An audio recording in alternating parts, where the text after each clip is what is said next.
2 ya, tapi ini nggak apa-apa, saya sudah menghitung dan kita nanti akan selesai 4 pertemuan, 4, 5, 1 bulan lebih sedikit lah nanti kita sudah selesai. Nah, hari ini karena kita masih pertemuan perdana, saya akan menyampaikan, sekilas untuk RPS dan seperti biasa kemudian proses belajar kita akan bagaimana supaya kalian punya bayangan apa sih yang akan kita kerjakan selama 7 pertemuan ke depan. Jadi, sama persis dengan saya membayangkan dengan karena kuliah kita daring, jadi, beberapa hal ini akan saya sampaikan di depan supaya kita bisa lebih efektif di Zoom meeting-nya. Jadi mata kuliah ini ada 4 pengampu ya, untuk kelas ABC ada 2 dan, di kelas DEF ada 2 juga. ABC itu dengan Pak Farid, Abdul Haris Farid dengan Pak Sutaryono dan kelas, DEF dengan saya sendiri dan Pak Deden Dani Saleh. Jadi, untuk perkuliahan kebijakan dan program pembangunan, kami kemarin sudah berkoordinasi antara keempat dosen pengajar, sehingga sekali lagi kami mengupayakan supaya antara kelas A, B, C, dan D, E, F itu tidak senjang atau materinya eh, tidak terlalu berbeda, termasuk juga untuk penilaiannya kami punya rubrik atau indikator yang sama. Nah, terkait dengan itu nanti saya akan jelaskan sekilas materi-materi apa yang akan kita pelajari. Jadi karena mata kuliah ini ada satu teori dan satu SKS praktek ya, jadi tetap ada prakteknya. Dan berangkat juga dari pengalaman-pengalaman perkuliahan yang lalu, beberapa kali itu ketika UTS ataupun UAS, itu membuat nilai kalian jatuh. Jadi, untuk mata kuliah ini juga project based learning, dalam artian pendekatan kita adalah pendekatan untuk kalian nanti bisa, menyusun atau menyiapkan satu tor program lah ya. Jadi kalian kemarin kalau di kelas pemberdayaan, kemarin saya menanyakan ke Pak Nasir, kalian sudah belajar membuat untuk program pemberdayaan. Nah, di mata kuliah kebijakan dan program pembangunan ini kita akan belajar program dalam konteks yang lebih advance. Jadi advance dalam artian apa? Ini nanti akan agak lebih kompleks sedikit. Tetapi bukan berarti ketika lebih kompleks ini menjadi lebih rumit, tidak. Nanti saya akan atau kami akan memberikan step by step-nya bagaimana membedah atau istilahnya memahami bagaimana satu kebijakan, misal contohnya PTSL ya. Kenapa PTSL ini menjadi program strategis pertanahan, kira-kira begitu. Atau kenapa reforma agraria menjadi salah satu program strategis pertanahan. Nah, program-program itu kan tidak dengan serta-merta ada ya, dalam artian tidak kemudian tercipta begitu saja tanpa ada rasional atau logika atau latar belakangnya. Nah, tapi juga di sisi lain kita harus sejak awal kita harus membuka pemikiran kita ya, harus memahami sepenuhnya bahwa bicara kebijakan, bicara program pembangunan ini nanti akan sangat kompleks dan sekali lagi ini tidak lepas dari aspek politik. Jadi sekali lagi bicara kebijakan pasti bicara politik. Sehingga terkadang ya kalau kita membuat atau nanti kita akan merancang A, B, C, mengidentifikasi masalah misalnya, mencari bukti-buktinya misalnya, kemudian merumuskan alternatif kebijakan misalnya seperti itu ya. Tapi kok tiba-tiba yang muncul kok program X, bukan program Y yang sudah kita rancang dan sudah benar-benar secara evidence base ini diperlukan nih. Ini diperlukan karena kebutuhan masyarakat kita yang misalnya kaitannya dengan percepatan pembangunan untuk pengentasan kemiskinan. Tetapi kok malah justru yang terjadi sebaliknya. program-program ini tidak menjawab ke arah sana, tetapi adalah program-program yang justru hasilnya kira-kira dalam tanda kutip kok ini justru semakin memperuncing kesenjangan atau disparitas sosial, kira-kira begitu. Nah, karena sekali lagi itu tadi kita harus membaca dari tidak hanya aspek kebijakan secara teoretikal yang nanti akan kalian pelajari ya satu dua konsep atau teori kalau kebijakan itu seperti apa, tetapi secara praktikal sekali lagi banyak aspek politik termasuk nanti kami juga akan mengenalkan analisis pemangku kepentingan karena yang namanya kebijakan, produk kebijakan itu nggak mungkin berdiri sendiri tanpa ada yang istilahnya melaksanakan atau mendorong pelaksanaannya atau yang punya otoritas untuk supaya satu kebijakan A atau kebijakan B itu bisa terlaksana. Nah, ini saya akan ini tidak yang di latihan ini kalian abaikan dulu ya. Jadi fokus ke materinya, materi dan capaian. Jadi nanti ini yang kira-kira akan kalian tempuh atau akan kalian pelajari dari sebelum UTS, kemudian nanti setelah UTS akan dilanjutkan oleh dosen pengampu yang lain. Nah, di awal ini ya pertemuan minggu depan lah, saya akan memulainya di minggu depan, tidak di hari ini. Di minggu depan ini kita akan coba sepakati dulu. Kita akan memahamkan dulu supaya satu pemahaman terutama konsep karena kita bicara kebijakan dan program pembangunan. Nah, nanti apa sih kebijakan itu? Lalu apa sih pembangunan itu? Kemudian apa bedanya kebijakan publik? Kenapa kita bisa menyebutnya satu kebijakan itu nanti ada beberapa indikator atau pencirinya. Sehingga kan kita tidak bisa menyebut bahwa ini sebagai satu kebijakan. Dan kita sering rancu, ini sebenarnya yang namanya kebijakan ini yang apanya, tujuan kebijakannya atau di bagian aspek apanya. Nanti kita akan coba melihat itu satu persatu. Nah, ini yang nanti akan kita pelajari dan saya nanti akan memberikan satu satu apa ya namanya literatur ya. Ini sebenarnya saya sendiri agak kerepotan sih. Ini kemarin saya harus mencari mencari buku teksnya ya. Jadi ada beberapa buku itu yang tidak ada versi e-book-nya. Jadi nah, nanti saya akan upayakan apakah akan saya scan atau apa, tapi prinsipnya nanti ada satu e-book yang bisa kalian baca dulu dan itu sudah cukup memadai. Nanti saya akan minggu depan saya akan berikan highlight-nya mana yang perlu kalian kuasai dari buku itu. Nanti saya share seperti biasa di Google Classroom setelah selesai materi pengantar saya pada pagi hari ini. Jadi identifikasi permasalahan pembangunan dalam tanda kutip karena kita fokusnya di agraria, pertanahan dan tata ruang, kita masuk ke permasalahan pertanahan karena permasalahan pembangunan ada banyak sekali dan kebijakan itu ada banyak sekali.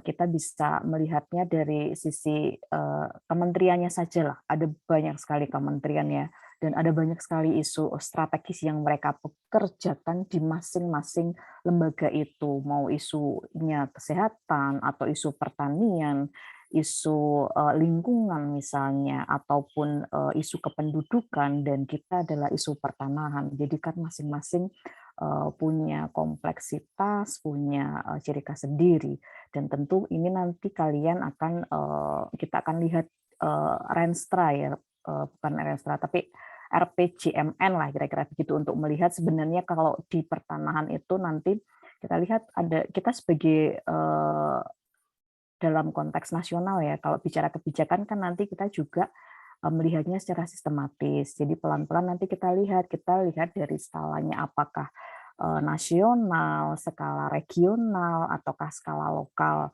ataukah bahkan skala internasional. Tetapi kalau fokus kita ada di kebijakan dan program pembangunan ini tentu adalah skala nasional ya kebijakan kita. Nah, nanti kalau untuk pengalaman dari negara lain, nah itu hanya akan menjadi bagian dari diskusi saja, tidak untuk kita fokuskan. Nah, itu kan kita melihatnya dari skala nasionalnya, RPJMN-nya. Kemudian nanti dari skala regionalnya dan dari skala lokalnya, dari di tingkat kabupaten atau provinsi, kira-kira begitu. Sampai tingkat yang paling mikro ya, itu kira-kira bisa seperti itu. Nah, eee, dari ini ya, materi satu itu, yang kita nanti akan pelajari adalah terkait isu-isu pembangunan pertanahannya dan akar permasalahannya. Seperti tadi saya sampaikan, sekarang misalnya program strategisnya adalah pendaftaran tanah sistematis lengkap atau PTSL. Nah, kita coba mencari atau membedah, menganalisis kemudian akar permasalahan atau istilahnya kemudian kenapa diadres atau direspon atau dijawab dengan program itu. Sebenarnya apa permasalahan pokok yang sedang kita hadapi, sehingga kemudian dijawab dengan program itu. Nah, kemudian yang kedua, ini nanti di pertemuan yang selanjutnya ya, setelah kita selesai belajar tentang bahwa kebijakan itu tidak tiba-tiba dibuat, tetapi ada masalah dulu yang diadres, kemudian dijawab dengan program atau istilahnya kira-kira itu menawarkan solusi kan. Kalau kita bicara program, itu kira-kira bayangannya adalah solusinya apa dari permasalahan itu. Nah, untuk pertemuan lanjutan itu kita nanti akan kira-kira membuat lah ya, membuat atau membayangkan ketika sudah tahu permasalahannya dan akar permasalahannya, itu kemudian bagaimana teknik perencanaan programnya, kira-kira begitu. Nah, nanti akan kita coba lihat bersama-sama kebijakan pertanahan ini dari waktu ke waktu seperti apa, kemudian yang sekarang, kalau yang existing itu artinya yang sekarang itu seperti apa. Kita akan coba lihat sekilas. Jadi sebenarnya di mata kuliah ini itu juga memuat mata kuliah politik agraria yang sekarang sudah tidak ada di kurikulum ya, sudah dihapus. Jadi politik agraria itu adalah salah satu mata kuliah yang dulu itu di bagian ini topik ini ya, ini dulu dimasuk di mata kuliah itu. Dan ini nanti akan kita kenalkan sekilas atau saya sampaikan sekilas karena sekali lagi seperti di mata kuliah reforma agraria secara historis kalian harus paham kenapa kemudian ada reforma agraria atau land reform. Nah, kemudian sama seperti itu kita akan bicara bahwa bicara kebijakan yang sekarang ada atau yang existing itu tidak mungkin kalau kita tidak bicara atau melihat ke historis dulu itu seperti apa, bagaimana satu kebijakan itu dikelola dari waktu ke waktu, atau istilahnya berubah nomenklaturnya, atau berubah istilahnya, berubah penyebutannya, kira-kira begitu. Nah, lalu selanjutnya ya, setelah itu tadi saya sampaikan bahwa kita akan melihat bahwa kalau yang namanya program itu kan dia nanti merujuk ke kita kan melihat dari skala nasionalnya, dari RPJMN-nya seperti apa.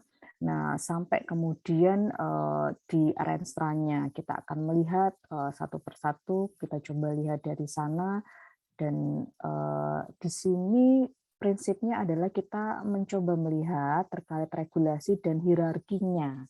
Jadi hierarki seperti tadi saya bilang, kalau ini skupnya skup nasional, itu merujuknya pada RPJMN. Kemudian bagaimana ini dibaca atau diturunkan di tingkat regional. Nah, semacam itu. Jadi prosesnya nanti sistematis seperti itu. Nah, dari ini kan, dari pertemuan pertama sampai ke-7 nanti kita akan ada ujian tengah semester ya.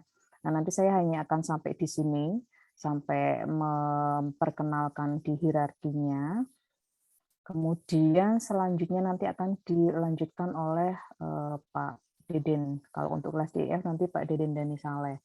Jadi ini 9 sampai dengan 15 karena project base. Nah, ini capaian akhirnya kan dari mata kuliah ini kalian di kelas kebijakan dan program pembangunan ini minimal itu bisa menyusun term of reference atau TOR ya, semacam itu. Jadi bisa menyusun TOR, merancang program kira-kira begitu. Jadi ini nanti kerja kalian di sini atau kelas ini nanti akan fokus pada membuat atau menyusun program detail ya. TOR itu kan nanti ada latar belakang dan sebagainya detail. dan nanti akan dilihat kemudian visibilitas program atau rancangan program yang sudah kalian buat itu kira-kira seperti apa. Apakah ini sudah tepat untuk mengadres persoalan yang mana atau masalah yang mana? Apakah cocok dijawab dengan usulan program yang kalian buat atau seperti apa? Jadi itu garis besarnya yang akan kalian istilahnya jalani ya di proses belajar kita dari pertemuan pertama sampai dengan terakhir nanti sampai UAS. Ini secara umum seperti itu. Nah, ini tadi seperti saya sampaikan, referensi-referensi ini sudah cukup lama ya, kalau kalian lihat dari tahunnya ada yang 93, 90. Nah, ini memang beberapa buku-buku buku referensi dasar yang digunakan di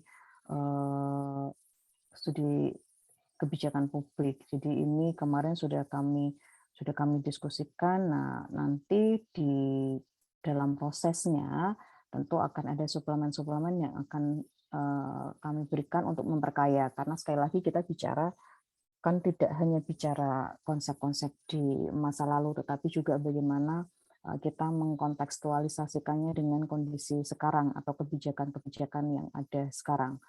Nah, itu kira-kira yang akan kita kerjakan selama pertemuan di kelas ini. Nah, saya akan menunjukkan kemudian bagaimana mekanisme atau proses belajar kita.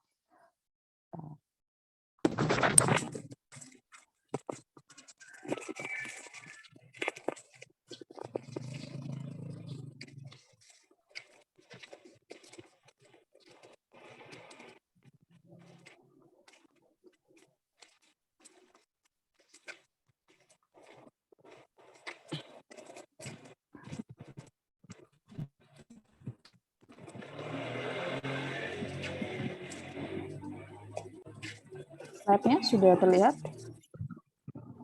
Sudah, Bu. Ya, baik. Jadi ini ya,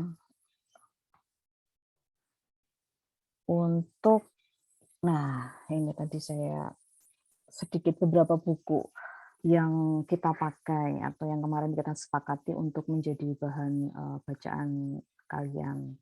Tapi sekali lagi karena ini kami tidak mensyaratkan ya, tidak mewajibkan kalian untuk kemudian membeli ataupun mendapat buku ini enggak. Tapi kalau memang mau belajar juga tidak, mau cari juga tidak apa-apa. Tapi kami tidak mewajibkannya dan tidak ingin mempersulit kalian.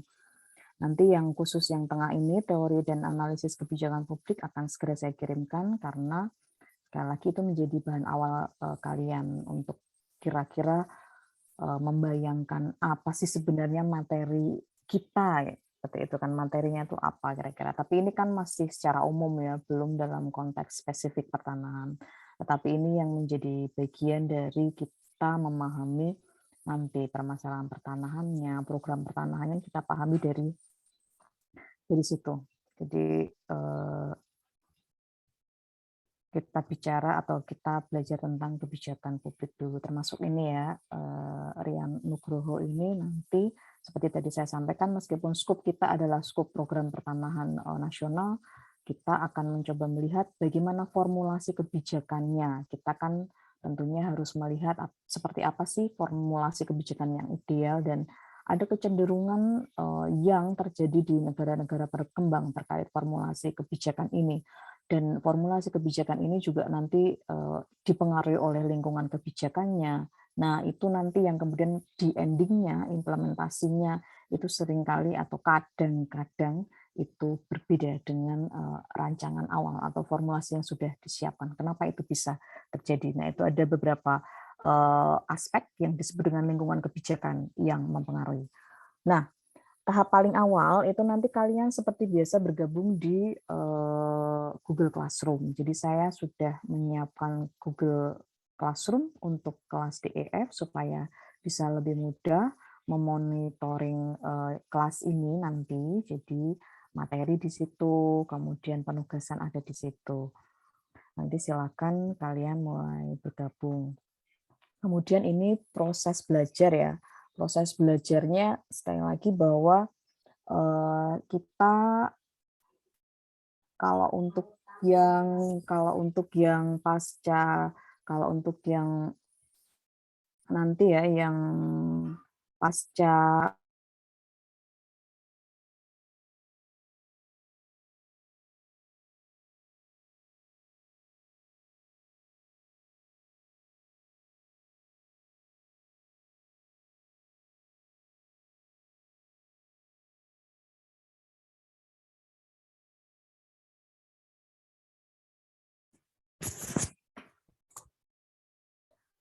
maaf ya, jadi untuk yang proses belajar, kita ini nanti ada, penilaian individual dan penilaian kelompok seperti biasa. Jadi, nanti untuk tugasnya atau untuk proses-prosesnya nanti akan kita kita ini kan sambil jalan ya, tapi prinsipnya selalu ada, penilaian individual dan penilaian kelompok.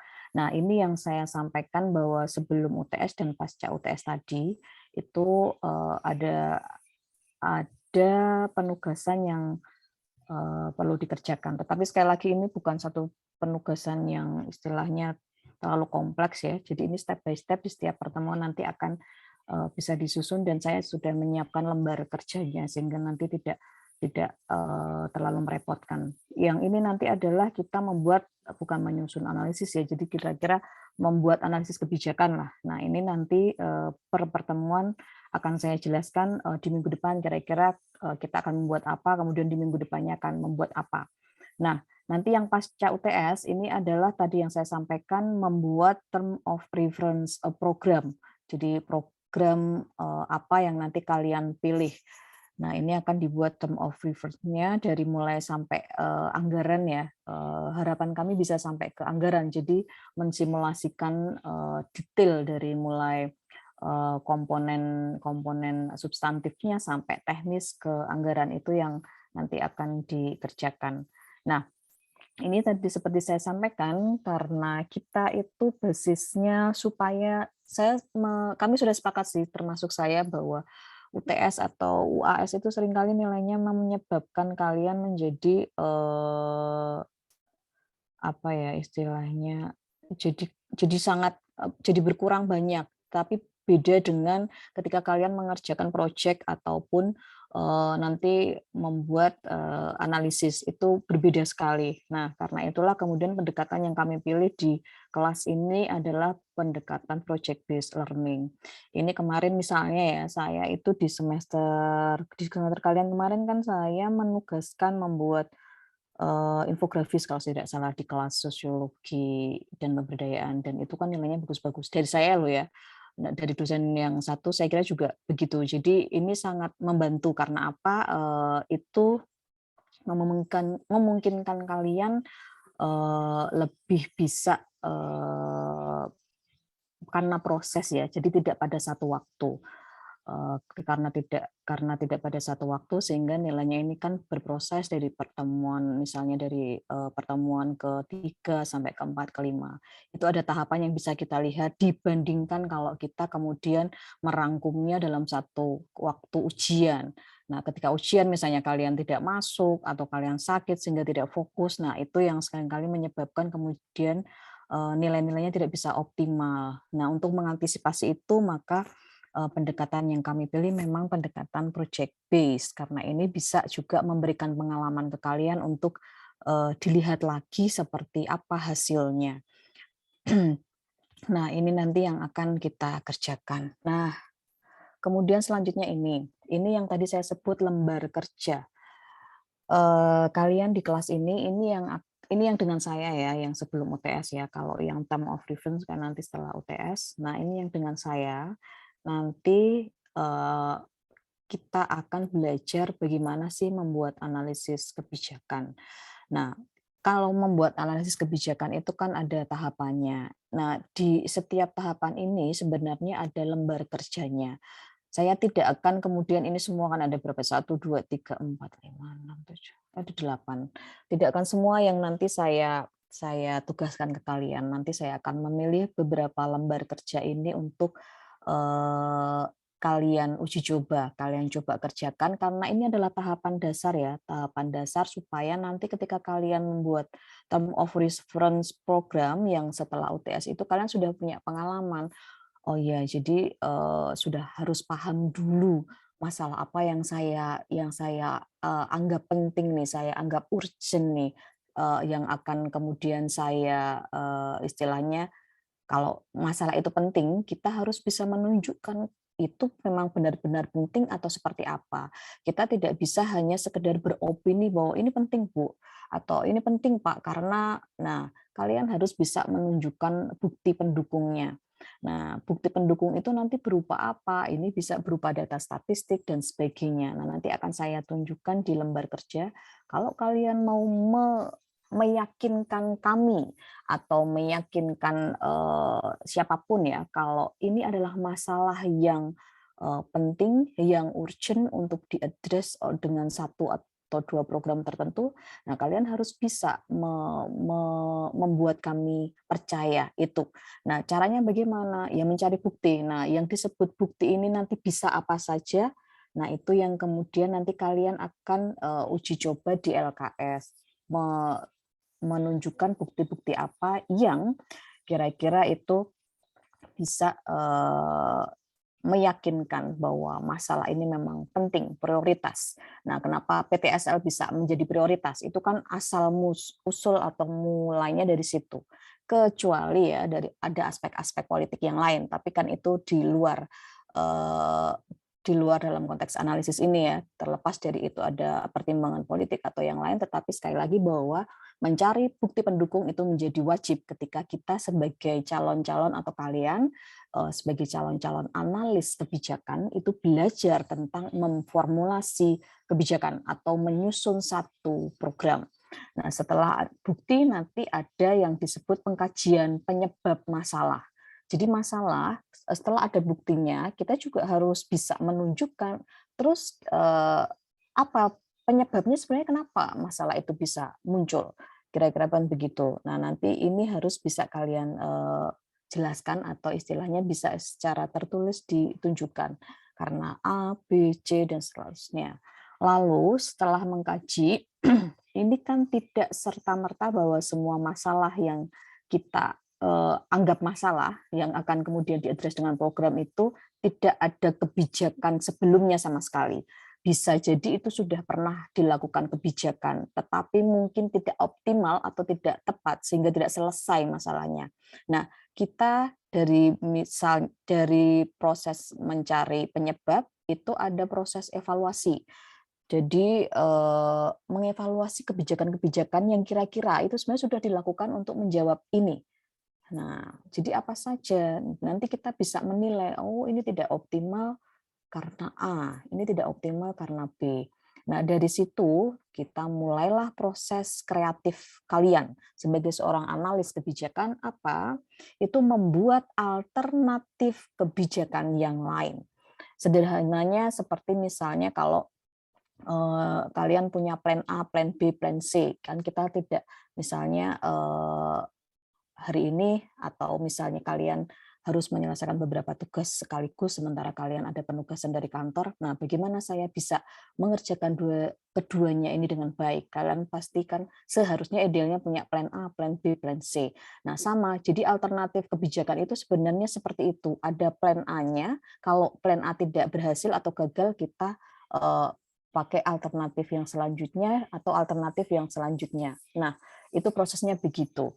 Tetapi cara menyeleksinya itu ternyata ada teorinya, kira-kira begitu, atau ada dasarnya. Jadi kita itu kalau misalnya menentukan alternatif A, B, C, itu nggak bisa serta-merta. Jadi mungkin kalian pernah dengar ya istilah analisis resiko dan sebagainya. Nah, sebenarnya itu adalah argumen atau istilahnya alasan atau cara untuk bisa nanti kalian melakukan apa yang disebut menyeleksi alternatif kebijakan. Jadi dari situ. Jadi ada istilahnya pendekatan-pendekatannya. Nah, selain dari sudah kita menentukan mana di antara plan A, plan B, plan C tadi, kemudian adalah mengidentifikasi manfaat. Itu juga ada prosesnya. Jadi dari kebijakan yang kita sudah atau istilahnya program yang sudah kita rancang, itu manfaatnya apa saja. Nah, dari manfaat tentu kalau ada nilai positifnya, kita selalu harus mengantisipasi nilai yang tidak kita duga. Nah, dalam artian di sini adalah mengidentifikasi kerugian dari program. Kita selalu harus punya the worst-nya. Ketika ini sukses ya bagus karena tujuan kita kan mencapai itu, sukses 100% kira-kira capaiannya begitu. Tetapi ketika ini gagal, the worst-nya apa? Istilahnya hal terburuk yang kira-kira bisa terjadi apa? Jadi itu adalah yang kita sebut identifikasi kerugian. Nah, ini selanjutnya selain yang tadi analisis kebijakan sebagai produk ya, kita melihat kebijakan itu kan produk atau istilahnya ya satu paket satu paket kebijakan itu sebagai satu produk. Nah, sekarang kita bicara tentang orang-orangnya atau implementornya atau istilahnya mereka yang punya otoritas untuk bisa menjalankan atau melaksanakan kebijakan. Nah, ini nanti yang salah satu yang perlu kalian tahu ya supaya supaya kalian juga bisa tahu proses utuh kebijakan itu. Nggak bisa kebijakan itu hanya tiba-tiba dibuat disusun udah di atas meja. Bagaimana kita bisa mengadvokasi kebijakan itu atau program itu supaya terlaksana sesuai dengan tujuan yang sudah kita rancang atau kita buat di awal. Nah, kita kan perlu melihat orang-orang mana atau aktor-aktor kunci mana yang nanti penting posisinya untuk bisa membuat program yang saya rancang ini berhasil. Nah, disinilah sebenarnya kalau tadi saya bilang ya konteks bicara kebijakan itu adalah konteks politiknya sangat kuat. Nah, aspek-aspek itu nanti akan muncul di sini sebenarnya konteks-konteks kebijakan yang disebut dengan lingkungan kebijakan atau di sini ya yang konteks politik siapa orang-orang atau aktor-aktor kunci yang kuat itu di sini analisis pemangku kepentingan. Jadi kalau ini tidak dipegang oleh aktor tertentu yang punya otoritas, ya, yang punya otoritas pun yang juga bisa istilahnya sejalan lah kira-kira begitu ya, tidak berseberangan, tidak oposisi. Nah itu baru bisa sukses. Kalau enggak kan beda cerita. Bisa jadi dia hanya jadi dokumen mahal ya karena apa formulasi kebijakan itu tidak murah. Menyusun rancangan-rancangan program itu kan prosesnya atau tahapannya tidak sekali jadi ya dan itu selalu biasanya itu sudah menghabiskan beberapa banyak anggaran. Nah, ketika itu tidak bisa diadvokasi ya hanya menjadi dokumen saja. Selesai sudah di situ. Menjadi dokumen dan tidak pernah jadi apa-apa. Nah, selain analisis pemangku kepentingan, sebenarnya yang di tahap paling akhir itu ada analisis perangkat kelembagaannya. Jadi apakah ini ada dasar hukumnya, kira-kira begitu ya, perangkat kelembagaan ini terkait dengan lembaganya sendiri, terkait juga dengan infrastruktur hukumnya, apakah sudah memungkinkan. Nah, ini juga jadi satu persoalan. Kenapa? Ini satu dengan yang lain itu kan terkait ya. Nah, kalau kalian membayangkan ya begitulah PTSL misal ya tadi itu ada aspek-aspek ininya juga kalau kalian mau bedah dan mau kalian kaitkan satu persatu dihubungkan kemudian seperti apa. Nah, sebenarnya dari proses analisis kebijakan, analisis pemangku kepentingan, analisis perangkat kelembagaan, endingnya itu ada di sini sebenarnya. Jadi ada yang kita sebut tantangan kebijakan. Tadi kan saya sebut, ini kalau memang tidak bisa menemukan cara yang tepat atau orang-orang yang tepat, ini hanya akan berhenti menjadi dokumen tanpa pernah diimplementasikan, tanpa pernah ada anggaran yang kemudian diberikan untuk program itu, untuk pelaksanaan program. Tidak pernah ada alokasi anggaran untuk program X. Karena apa? Karena dianggap nggak strategis atau karena nggak ketemu orang-orang kunci yang bisa mendorong pelaksanaan program itu. Nah, kemudian apa yang terjadi adalah kegagalan kebijakan. Tapi itulah realnya ya atau kenyataannya ya seperti itu karena aspek A dari kebijakannya, dari pemangku kepentingannya, dari kelembagaannya kalau tidak support satu dengan yang lainnya, pada akhirnya yang terjadi adalah kebijakan itu tidak pernah bisa terlaksana. Lalu kalau kebijakan atau programnya tidak bisa terlaksana bagaimana? Ya, permasalahan yang tadi kira-kira sudah kalian rancang ya di benak kalian bahwa ini penting untuk segera diselesaikan. Nah, kalau program yang kalian anggap tepat atau solutif untuk itu ternyata tidak pernah mendapat dukungan atau tidak menjadi program yang istilahnya di diloloskan ya, semacam itu, tidak pernah muncul menjadi satu kebijakan di RPJMN misalnya, ya sudah kan tidak pernah didengar atau hilang, kira-kira begitu. Nah, ini kuncinya ya. Jadi kalau kita bicara kebijakan itu sebenarnya ini kuncinya. Ini mau buku manapun ya, buku apapun atau referensi apapun, kuncinya adalah kita melihat alurnya itu di sini. Jadi nanti kalian itu kan kira-kira akan didorong untuk bisa membuat yang ini, yang satu ya, di tahap paling awal sekali membuat atau merancang kebijakan. Nah, karena apa ya? Kalian sebagai analis kan kita jangkauan kita itu di posisi ini. Kalau sudah di bagian implementasi, monitoring atau evaluasi ini kan akan dikerjakan, biasanya akan dikerjakan oleh pihak lain. Nah, advokasi itu tidak selalu yang merumuskan ini yang bisa melakukan. Dia biasanya akan dikerjakan oleh pihak lain. Nah, para perumus ini hanya bisa membuat semacam atau istilahnya di awal itu dia hanya bisa mengidentifikasi kemungkinan-kemungkinan. Nah, nanti ini dia bisa kalau dilaksanakan kira-kira dia akan membutuhkan serapan anggaran sekian, kemudian untuk advokasinya dia perlu stakeholder A, B, C, kira-kira begitu. Nah, kita tidak bisa atau istilahnya tidak bisa menjangkau sampai ke arah monitoring karena ini tentunya ada otoritas yang lain termasuk proses evaluasinya itu ada pihak yang lain. Tetapi dari awal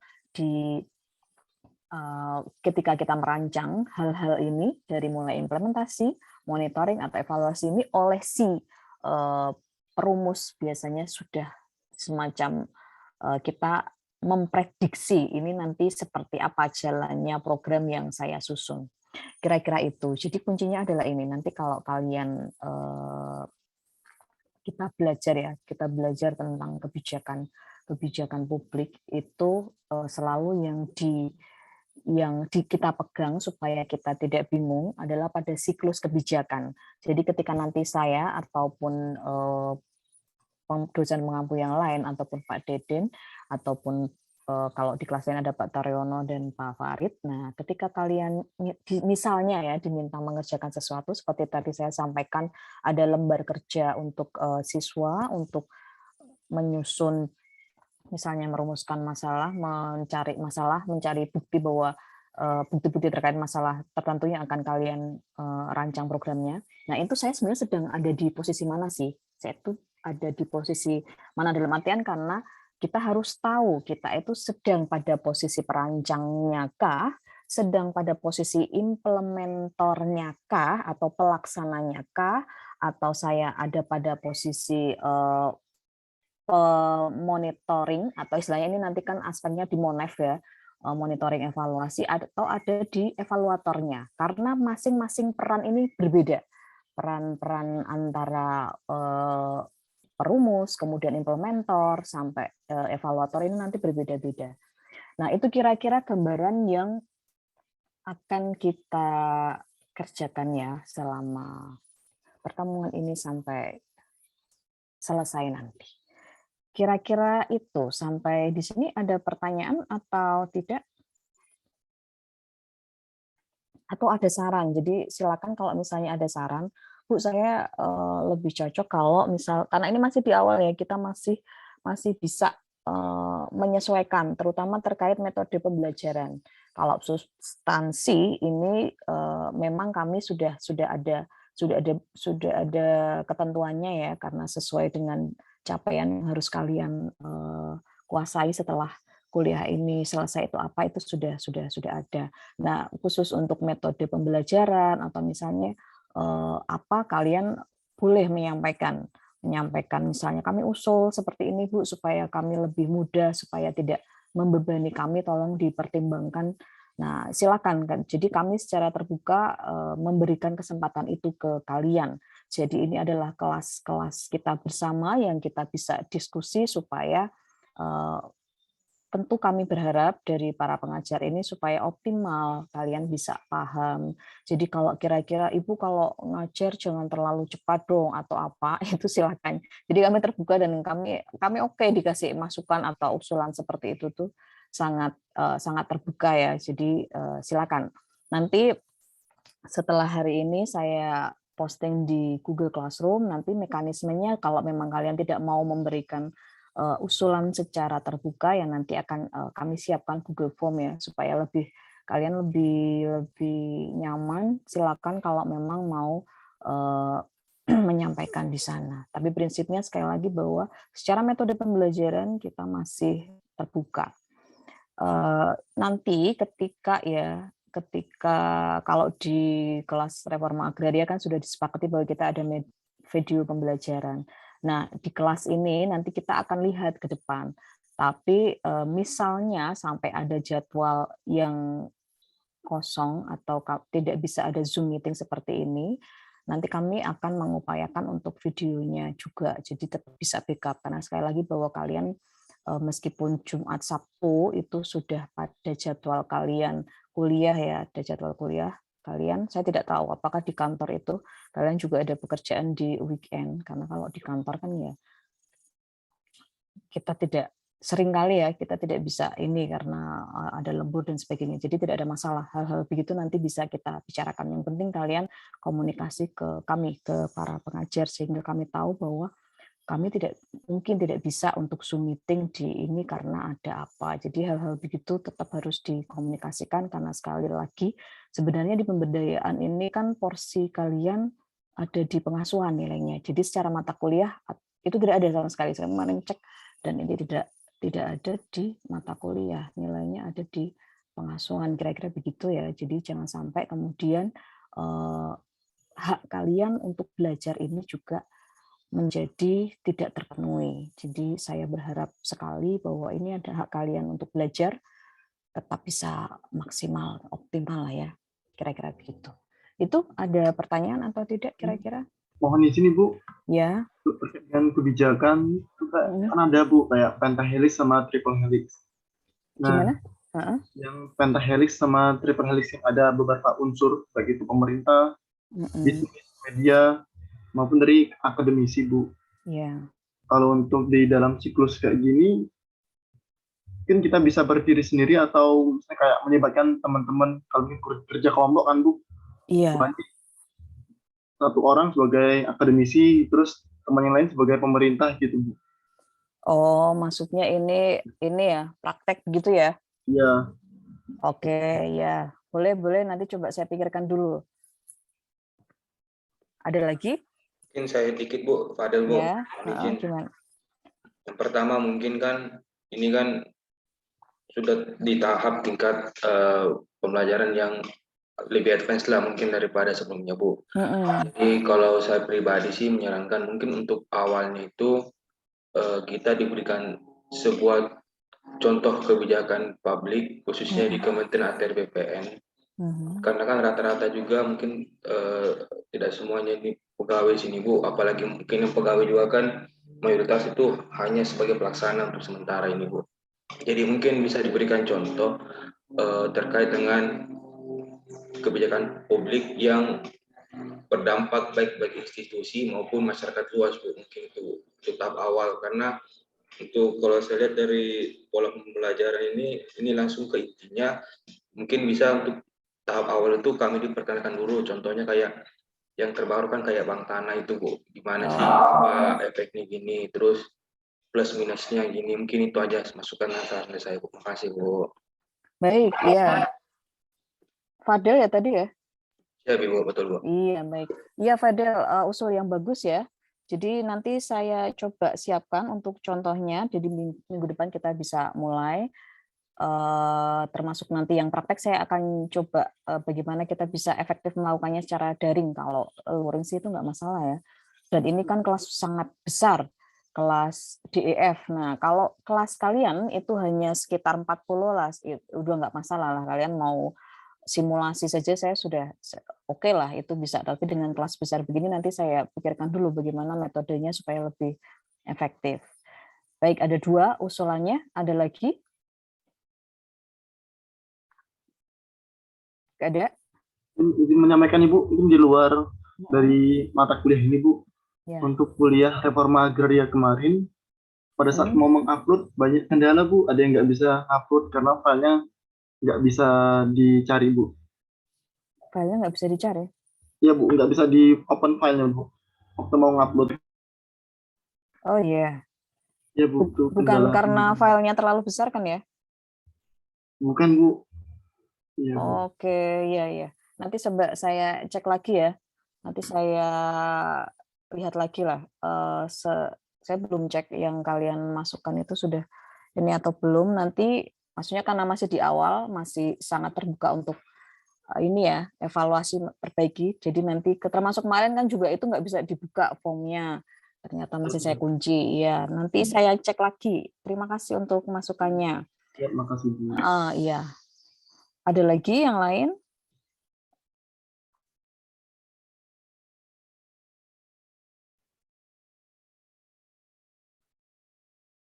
Nggak ada? Mungkin untuk awal-awal ini Bu cukup dulu Bu. Iya. Siap. Oke, baik. Jadi kalau tidak ada pertanyaan atau usulan, ini nanti tadi ya dari Fadel, dari Agung, dari siapa lagi ya tadi yang satu yang simulasi tadi. Nanti saya catat ya, saya coba formulasikan nanti bagaimana untuk minggu depan.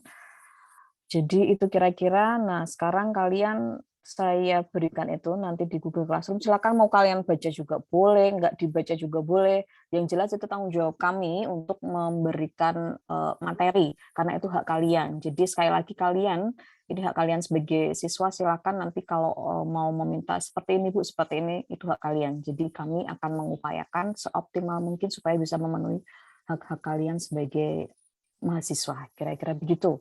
Kalau tidak ada, akan saya tutup ya.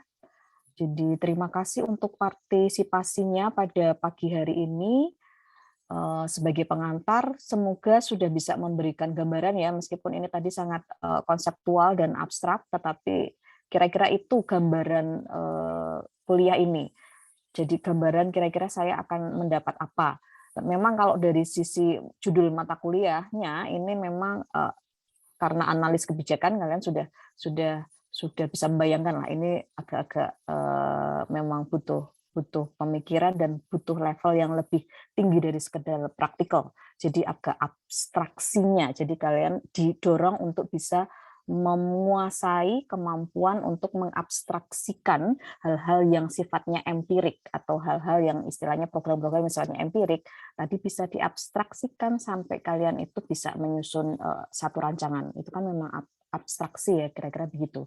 Tetapi sekali lagi karena ini masih panjang waktunya, jadi jangan khawatir, kita masih bisa step by step memahami itu seperti apa.